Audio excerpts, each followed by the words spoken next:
everybody. Happy New Year. It's Belinda at Belinda's Book Nook. I hope you all had a great holiday. I had a really nice time with family. We played games, we ate, played more games and ate, had some nice glasses of wine and ate. Big theme there, eating a lot. Not a lot of reading, which brings me to my book chat today. The book that I am talking about today is The Mothers by Brit Bennett. And the funny thing is, I heard about this on BookTube probably maybe October or November a lot. People kept talking about it. And I tend, as you may have heard me say before, to shy away from books that get so much hype. I wait till the dust settles and then I swoop in and check it out for myself. So I was at the library right before a break and I saw this on the new arrivals at the library, and I said, maybe I'll read that for my last book in 2016.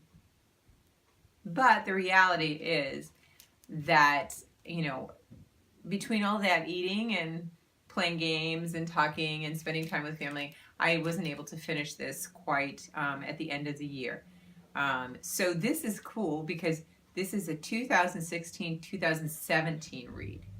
So it was actually finished in 2017. I think I finished it on January 2nd or 1st, just a few days ago. So it's still kind of fresh in my mind.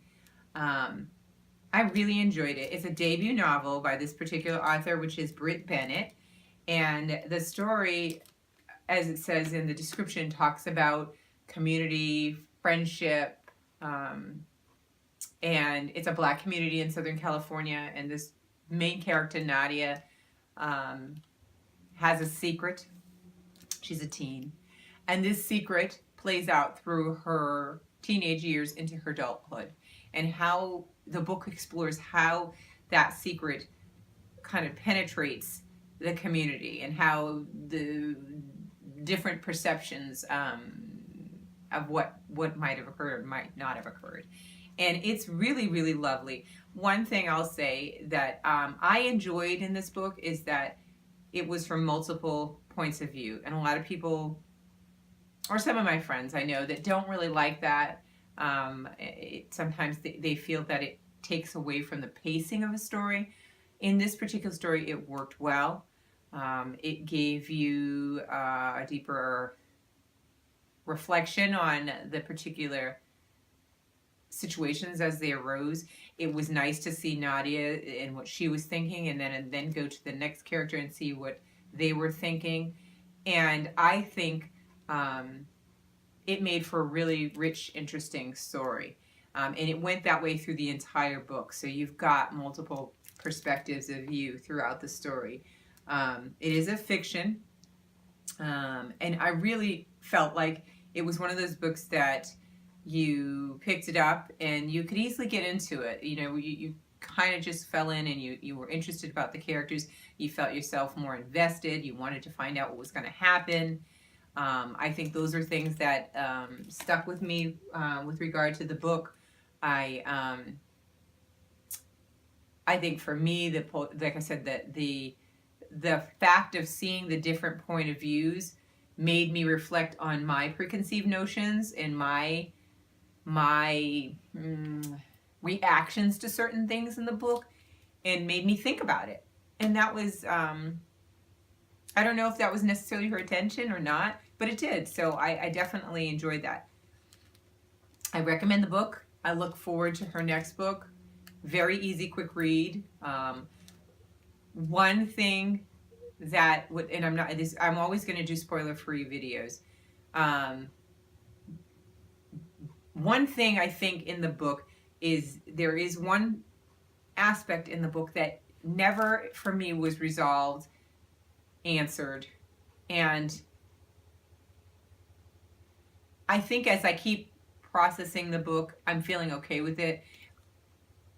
And I'm not sure exactly what the author's intent was for my experience to be, or maybe it was supposed to be everybody has their own experience with regards to that open-ended or situation. So that was the only thing that I was like, it didn't get answered. I wanted to know. And so that was a little, but I mean, I think that was intentionally done in the book because maybe you just can't know. So other than that, I think it's great. It's fabulous. The other thing was the title, The Mothers. So, you had Nadia, you had this church community, and you had these mothers and these women that worked in the church that, helped out with the church and helped out with prayers and helping the community. So mothers could have been a lot of people in the story.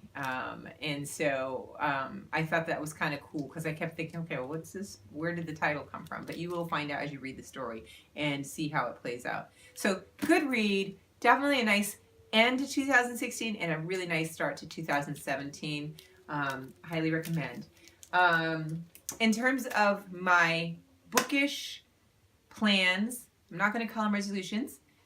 My bookish plans for 2017 are going to be a lot different. Last year, I got on the bandwagon of the Read Harder Challenge, and I did all these different challenges. The only one that I was successful was my Goodreads. I did manage to complete what I asked, that I had said, and actually go on above. But I never want reading to become a chore. I never want it to become work. I have work. I have things to do, so I don't feel that I want to do that. So although I like the concept of the Read Harder and some of these other challenges, there's another one that I may toy with. It's a very short list. I think like 4 or 5 books or whatever or something. But what I think my plans for me this year, at this moment in January, is that I am going to buy less than I did last year. I don't know. I think that's a good first part of my plans.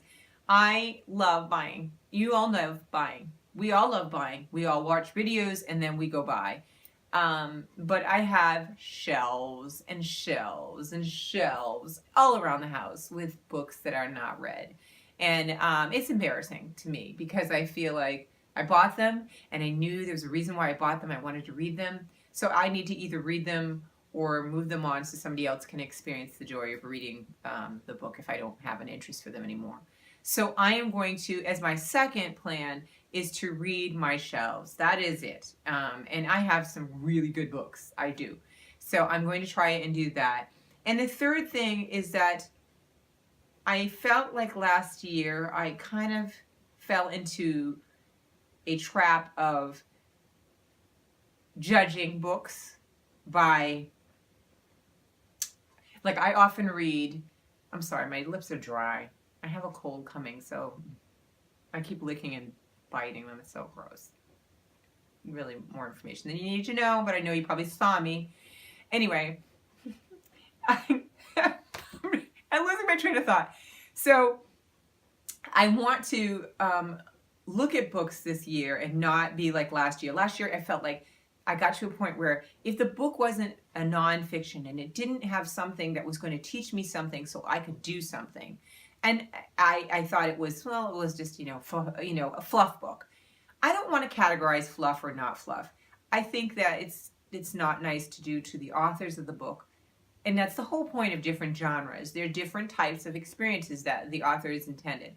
So I want to make sure that I don't do that I don't judge, and that I read the books that are less intense or nonfiction and enjoy them and be mindful. So my third plan is to be more mindful of all the books that I read and the choices of why I chose that book to read, and then to reflect on them, whether it be one that moves me to start a charity, or it educates me on a problem in another country, or whether it's something that is light and just entertaining. So I want to move more into mindful reading this year. It's a buzzword, but when I say it, I mean it in the sense that really reading, really experiencing how the author wanted to experience it and thinking about it, which will help me review better and make me reflect more on the books that I read. So those are the 3 things that I'm thinking about.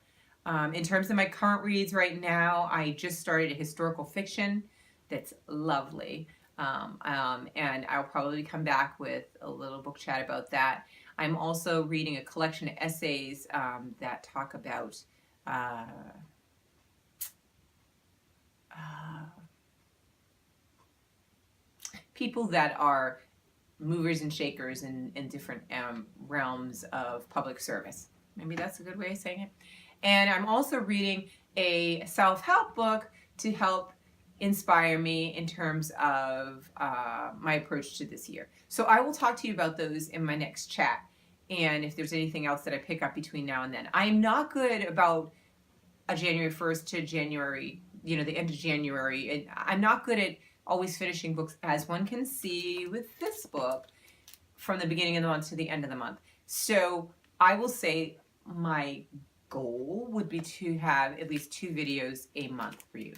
If it happens, it does. If it doesn't, it doesn't. I just have to say I'm a slow reader. I don't read 8 books a month. It just never happens. I have way too much on my plate. And personally, I want to be there with my family. So I make a conscious choice to put my books down sometimes to do that. So I don't have that kind of content that I can roll to you, and I don't want you to get tired of seeing my face every day. So I will be probably doing a maximum of 2 videos a month. Maybe I'll do another one if I did a tag or something. I'm kind of fearful of tags, but I may do one time. And then other than that, I will just read, and when I finish, and I feel inspired, I will come and share with you my thoughts and see what you think, and listen for recommendations. And always feel free to leave me recommendations for books, because I will add those to my list. I love when people say, if you read this, you might like this. So please do that, because I love that. I did enjoy this, so if you think of something else that's kind of like this, I can put it in my list of things. As a part of not buying books, I'm going to be taking out, this is, as you can see, from the library. I will be taking books out of the library a lot more if they're books that are newer, or doing my overdrive on my Kindle to make that happen. But I think that's all the things that I wanted to say. I probably have run on long, and that's, now that I'm long-winded. I hope you all had a wonderful New Year. I hope that New Year celebrations, and I hope that this year is filled with books, experiences, and joy. And I will see you the next time I have more to say. Bye.